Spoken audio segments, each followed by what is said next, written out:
Right, gearbox mounts, front wheel bearings. A couple other things I want to look at. I want to see if I can make my bash plate work, even though I've got the new engine, which has got a lower sump. I do have a really bad coolant leak issue that you can probably see on the ground. I need to get that sorted before I can drive it because it overheats. And then also stabilising rod that goes from the gearbox to the engine I need to install. Alrighty, these are the two mounts I'm going to be replacing. Just going to back these bolts off a bit to drop this down.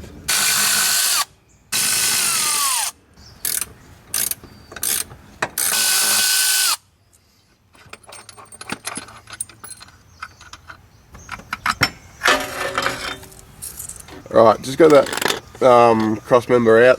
So these are my mounts that need replacing. So I'll just go ahead and unbolt these and I'll show you the new ones.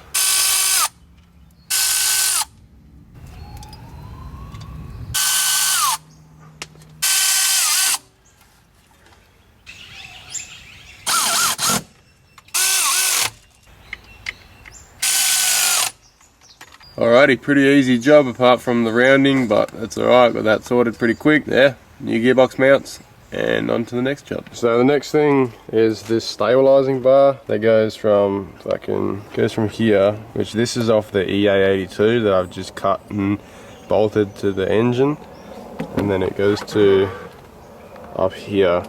I did try half-ass it before and I kind of did a botch job, and I just got the main bar off of the EA and I cut it in half and welded it and bent it a bit, so it's kind of bodgy. I'll see how I can fit it, and if it works, it works. It's not supposed to be strong, it's just supposed to hold it a bit, so it should be okay. This is the bar I'm talking about. I forgot the name of it. It's like a stabilising something or other.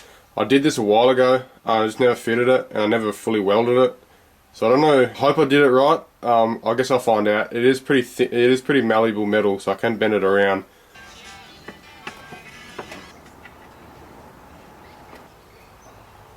Alright, slight miscalculation. No fear. It does have this bend in it, so I'm just going to take it out and flatten that bend out and see if that gives it enough length, but I doubt it, so I might have to cut and re-weld unfortunately, but it's all part of the game, innit? Alright, I think I lucked out.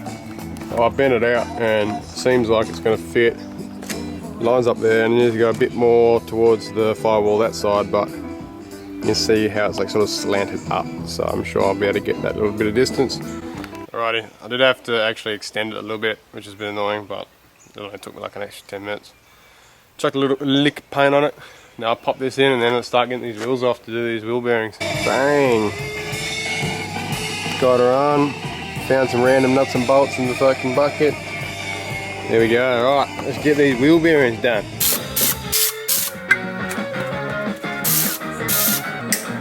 Alright, I'll just quickly show you how bad my wheel bearings are. Like that is that is toast. So good thing we're replacing them now.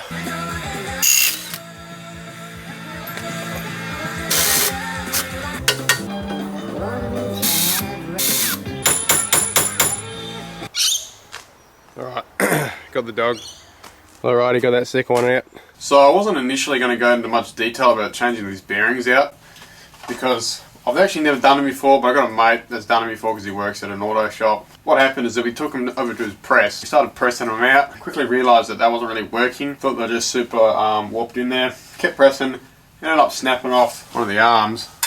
As you can see here, snapped the cast there, and it also warped the knuckle itself. Went and saw Dave at Subareno because I had to pick up obviously a new set of knuckles, which sucked. And he told me how to actually do them.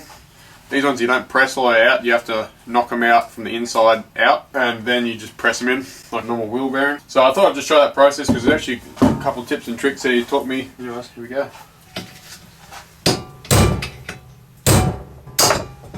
There you go, there's one bearing out.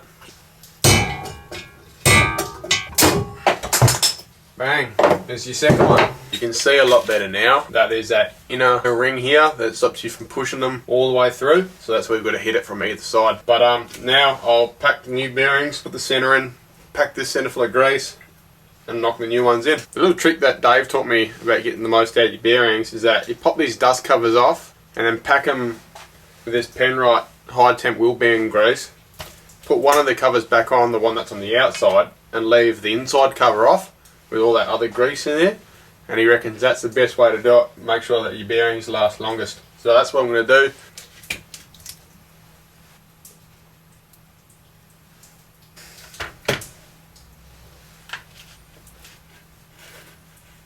There you go, too fresh, packed with grease. Just going to get my centre, this piece here that goes in the middle, pack all that with grease, have that in the middle, easy done. There we go, got both bearings in. Just going to put the seals on now, and then that'll be all done. I just used a rubber melt to seat them and it seemed to work well enough, so yeah, there's one knuckle done, I got that other one done. Alrighty, there we go, second one done. Just a note, when you are doing that inner race, the one that floats in that grease between the two bearings, you've got to make sure that those two bearings are flush up against it. Still enough to where you can move it around, but not enough to where there's actually visibly a gap there. But other than that, pretty easy job to be honest. But yeah, get them back in the car. Knuckles are back on. All went pretty smooth except for my left hand side tie rod end. Stripped out, which isn't very good, but I was able to pick up a second hand one, so I'm just going to fit that now and I'll be able to put these wheels back on. 16.5.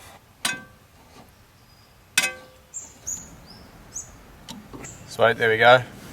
Just put a nut on top of that, but yeah, all good, easy done. Finally got the wheels back on it, which is nice. I did record doing the cooling system beforehand when I was waiting to find another set of knuckles, so I'll just include that now. It's a bit wet to be lying on the ground to fit my bash plate, so I'm just gonna have a look at this top rad hose. This one, I don't know what car it was off, but I got it to kind of work, at least fit on like this, but it's leaking from the back, and also you can see it's kind of twisted, so when it heats up, it pushes in and reduces flow, and it's not really good for it. So I was able to find the one that works best, which is this Impreza hose, and it lines up almost well enough. So I'll just have to cut it around here and it should fit on quite nice, a lot better than it was.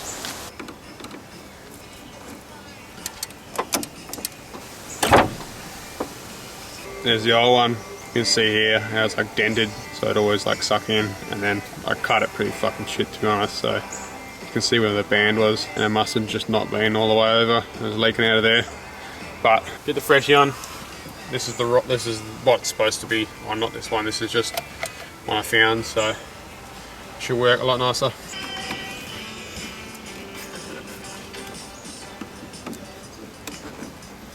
That fits a lot nicer. No kinks in it. So hopefully that's all good. I think my coolant reservoir has a hole in it. I don't have a clamp on that bottom hose, so I'll put a clamp on that and see if that helps.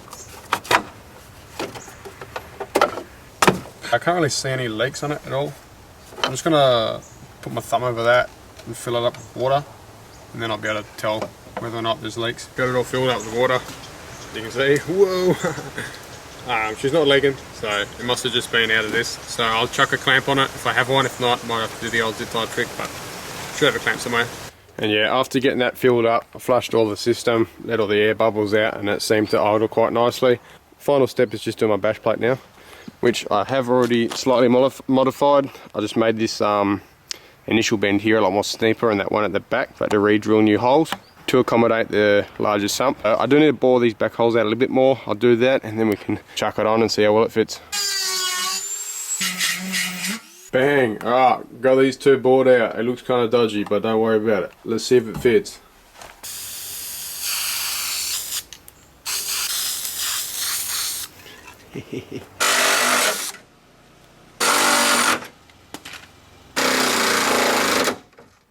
Fucking there we go. Don't worry about the little cutout I had to make, but pretty happy about that. Don't have to worry about my sump getting done. It is only temporary because I think Subarino is making ones for this car. Probably pick one of them up eventually, but how good. Anyways, that concludes my video of a bit of maintenance on the L series. Well overdue maintenance, so to speak, but I'm pretty happy with everything. Keen to get back on the road and go for some camping trips. Anyways, I hope you guys if you guys didn't mind this video, I appreciate you fucking watching. Alright, anyways, see you next time.